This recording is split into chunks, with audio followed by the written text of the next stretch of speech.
E aí, gente, tudo bem? Aqui é o professor Juan. Nós vamos dar continuidade aí à nossa aula, de citologia. Lembrando na nossa última aula que nós falamos ali sobre as células e as suas partes. Nós falamos também sobre a história das células, falamos sobre os seres procarióticos e os eucarióticos. Vamos fazer aí uma revisão rapidinho, vamos? Células são menores unidades que têm uma função no corpo, só para você poder lembrar aí. As células foram descobertas por Robert Hooke em 1665, quando ele deu o nome de célula, que designa do termo em latim cellas, que significa espaços vazios ou um cômodo. Também as células são divididas em tipos de seres procarióticos e eucarióticos. Os procarióticos são os que têm núcleo, mas não têm membrana nuclear. Então, ele é chamado de ser procariótico ou célula desorganizada, com núcleo desorganizado. Os eucarióticos, no caso, eles são células que têm a membrana celular. Então, são chamados de núcleo organizado. Também falamos com relação aos tipos de células, as células ovais, que são os glóbulos vermelhos, as células estreladas, que são as células nervosas, os nossos neurônios. Falamos também sobre as células musculares, falamos que são as alongadas. Falamos também sobre as células mais retangulares, que são as células vegetais, e assim por diante. Bom, nós falamos também das três principais partes da célula, que é a membrana plasmática. Lembra lá, membrana, uma pequena película plasmática, que refere-se à região viscosa da célula, pegajosa. Então, a primeira parte, que é a membrana plasmática, ela é uma membrana que protege a área pegajosa da célula, a área viscosa. Citoplasma, que é a segunda parte, cito, lembra lá, refere-se a células. Plasmáticos, refere-se à questão de viscoso, de pegajoso. Então, a segunda parte, que é a região citoplasmática, se eu for jogar no popular esse nome, é a parte da célula que contém viscosidade, ou seja, que é pegajoso. Tudo bem? Então, vamos lá, continuando em nossa aula. Falamos também sobre o núcleo. O núcleo nada mais é do que a porção central da célula. É aquela porção onde eu vou encontrar o material genético, que é o DNA. E esse material genético é que traz toda a carga genética familiar, característica de cor dos olhos, cor do cabelo e tudo mais. Também o núcleo, ele é, entre aspas, como se fosse a área da razão da célula, É através dela, do núcleo, que tudo funciona. As ordens vêm tudo do núcleo. Então, o núcleo é a região de controle central da célula, ok? Bom, mas vamos falar de uma parte específica, Eu te disse também que a membrana plasmática, ela controla a entrada e a saída dessas substâncias, A membrana plasmática, ela controla os nutrientes que vão entrar e vão sair. Isso é chamado de seleção, Então, o nome dado à entrada e saída de substâncias que a célula autoriza é chamado de permeabilidade seletiva. O que é a permeabilidade? Olha só a palavra, permeabilidade. de permear, né? De permitir, de adentrar, tá? Seletiva que seleciona. Então, a membrana plasmática ela faz a permeabilidade seletiva, ou seja, a membrana da célula ela escolhe quem vai entrar e quem vai sair. Se a célula precisa de sal, ela vai permitir que o sal entre.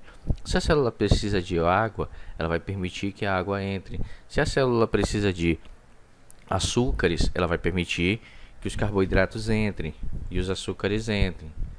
Se ela não precisa de nitrogênio, de oxigênio, ela não vai permitir a entrada de oxigênio. Deu para entender? Então, permeabilidade seletiva é a ação da membrana da célula que permite entrada e saída de substâncias fundamentais para a célula, para ela sobreviver. Ok? Bom, vamos falar agora das organelas, que é o nosso ponto-chave de hoje. O que são as organelas? Organelas vem de órgão, refere-se a pequenos órgãos, tá? Citoplasmáticos, a gente já falou, né? Que é a região viscosa da célula. Então, as organelas citoplasmáticas são os pequenos órgãos que se encontram na região viscosa da célula, ok? Então, nós temos aqui, no nosso slide, temos aqui 3 exemplos, né? Que são os lisossomos, temos aqui os ribossomos, temos a mitocôndria e temos um outro que é o centríolo. O centríolo ele vai ter função de deixar a célula mais estável.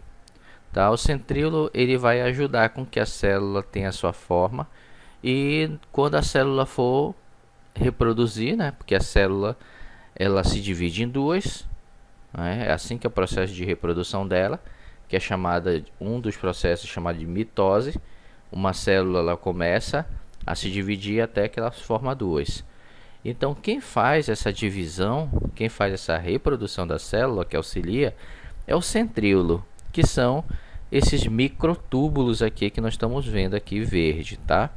Então, a função do centríolo é essa, é ajudar na reprodução da célula, quando uma célula vai se tornar duas, ok? É bem simples, é bem básico, não tem como esquecer. Bom, vamos lá ao nosso próximo slide. Nós temos também o complexo de Golgi, tá? Temos também retículo endoplasmático, que ele pode ser rugoso, que é este aqui, porque ele contém na sua forma semelhante a rugas, tá? E endoplasmático liso, por quê? É um retículo endoplasmático que ele é mais lisinho, mais reto. E o que significa isso? Tá? Vamos lá para o complexo de Golgi. O que é complexo? Complexo é quando eu tenho várias funções em um único lugar.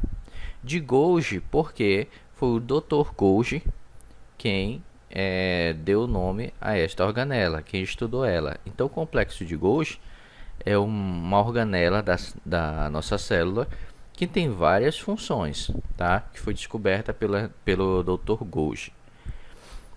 Retículo endoplasmático. O que é retículo endoplasmático? Retículos são pequenos túbulos, tá? Endo refere-se a específico, a interno, tá? E plasmático porque está na região de plasma da célula. Então, retículo endoplasmático são canais que são específicos do interior do citoplasma, tudo bem? Só que ele pode ser rugoso, porque ele vai ter essas formações, como se fossem rugas, né? Com entradas, e ele pode ser liso, pode ser mais retinho como este aqui, ok? Agora a gente vai ver a função de cada um deles, tudo bem? Prestem bem atenção agora nessas informações, elas são essenciais, tá, gente? Pega teu papel, pega sua canetinha, anote aí para que você não esqueça. Vamos lá. A mitocôndria, que é esta bonitinha aqui, parece assim um comprimido, né? A mitocôndria, gente, ela é responsável pela respiração da célula. Ela também pega todos esses nutrientes e ela vai converter em energia. Ou seja, ela se alimenta desses nutrientes e ela vai gerar energia para que a célula possa fazer suas funções, né, suas movimentações, sobreviver. As células que utilizam bastante energia vão ter mais mitocôndrias. Por exemplo, as nossas células dos músculos, né? Os músculos precisam de muita energia para fazer os movimentos do dia a dia, carregar peso, andar e várias outras coisas. Então, as células musculares, elas têm um número maior de mitocôndria, porque a célula precisa ter mais energia, né? Ter mais disposição. Tudo bem? Complexo de Golgi, que nós falamos ainda há pouco, né? Que foi descoberto pelo Dr. Golgi. Ele é uma organela que é formada por pequenas bolsas, como a gente vê aqui, ó. Várias bolsazinhas, como se fossem pequenos sacos. E ele vai armazenar substâncias e ele vai também descartar. Então, o que vem de excesso na célula, que a célula precisa armazenar, fica aqui. E quando a célula já não precisa mais, ele manda embora, tá? E bem aqui, onde nós vemos que está circulado, são os lisossomos, que pegam esses nutrientes. Então, os lisossomos são organelas, né? São estruturas que são responsáveis pela digestão celular. Elas vão pegar essas substâncias e elas vão digerir. E essa digestão dela vai gerar nutrição para a célula. Ok? Retículo endoplasmático, como eu falei para vocês, existem dois tipos de retículo. Temos o retículo endoplasmático liso, tá? Que ele é conhecido como REL, ou também tem um nome mais popular que é chamado não granuloso. Por quê? Porque ele não tem esses grãozinhos aqui, tá? Roxinho. Na verdade, esses grãos são ribossomos, tá? Você vê aqui, ó, que o retículo endoplasmático liso, ele não tem esses grãozinhos aqui, ó. A diferença por rugoso, tá? No liso ele não tem esses grãozinhos. Esses aqui verdes são representação de substâncias que estão neles, tá? Então, o retículo endoplasmático liso ele não tem os ribossomos, que são essas organelas, que elas vão ser responsáveis por sintetizar a proteína, né? E a proteína, nós sabemos que ela é fundamental para o corpo, porque a proteína, ela auxilia na reprodução da célula, na cicatrização, na reconstrução, tá? Então, a proteína ela é fundamental para a nossa alimentação. Por isso que a gente tem que comer carne branca, carne vermelha, ovos e assim por diante, por causa das proteínas que são fundamentais para o nosso corpo. Então, o retículo endoplasmático liso, também conhecido como não granuloso, ele vai trabalhar com a produção de gordura, de lipídios. Então, ele cria esses lipídios e ele libera para a célula de acordo com o que ela precisa. Já o retículo endoplasmático rugoso, que é chamado de RER, né? Também conhecido como granuloso, porque ele vai ter os grãos aqui. Lembra lá o que são esses grãos? Muito bem, é o ribossomo, tá? Então, o retículo endoplasmático rugoso, ele é cheio de ribossomos. Ele é cheio. E como ele tem bastante ribossomos, obviamente, qual vai ser a função dele? Se os ribossomos produzem proteína, a função do retículo endoplasmático rugoso vai ser o quê? Isso mesmo, produzir proteínas e transportar elas para o complexo de Golgi. Lembra lá o complexo de Golgi que vai armazenar substâncias? Pois é.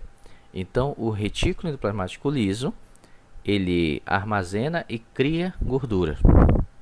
E o retículo endoplasmático rugoso, ele produz proteína e também ele armazena, tá? E ele transporta algumas delas para o complexo de Golgi para armazenar lá, ou para excretar, né, para liberar. Tudo bem? Vamos lá. Centríolas eu te falei, né, que participa no processo de formação da divisão celular, mas também ele é importante porque ele vai auxiliar na formação de cílios de algumas bactérias, né, porque tem umas bactérias que elas se movimentam e o que seria, entre aspas, a sua patinha, parece um cílio dos nossos olhos mesmo. Elas se movimentam como se fossem vários cíliozinhos. Ou no caso, quando é uma célula reprodutiva, no caso espermatozoide, né, ela já vai ter um flagelo. O que é o flagelo? É a cauda. Não sei se você já viu espermatozoide, né, na internet, alguma coisa, o espermatozoide, ele tem uma caudazinha. E essa caudazinha, quem vai auxiliar na formação dela são os centríolos, que são essas estruturas microtubulares verdes, tá? E os ribossomos, que nós falamos agora há pouco, ele tem função de criar proteínas. Então nós vemos aqui, né, o ribossomo, essas bolinhas roxas, né?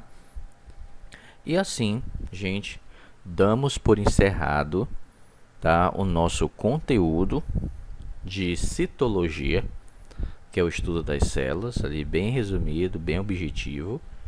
E, aliás, semana que vem nós vamos fechar esse conteúdo, na verdade, damos por encerrado a membrana plasmática e o citoplasma. Na semana que vem a gente vai falar do núcleo, para poder fechar o conteúdo inteiro de citologia. Aí, fechando esse conteúdo, a gente vai passar para ecologia, ok? Então, como semana que vem nós já vamos ter aula presencial, né? Porque o lockdown já foi liberado. Eu vou passar atividade em sala sobre as células e fazer um resumão com vocês, tá? Então, qualquer coisa, chame lá no privado para me tirar a dúvida de vocês, tá? Não deixem de assistir essa aula, uma aula muito importante.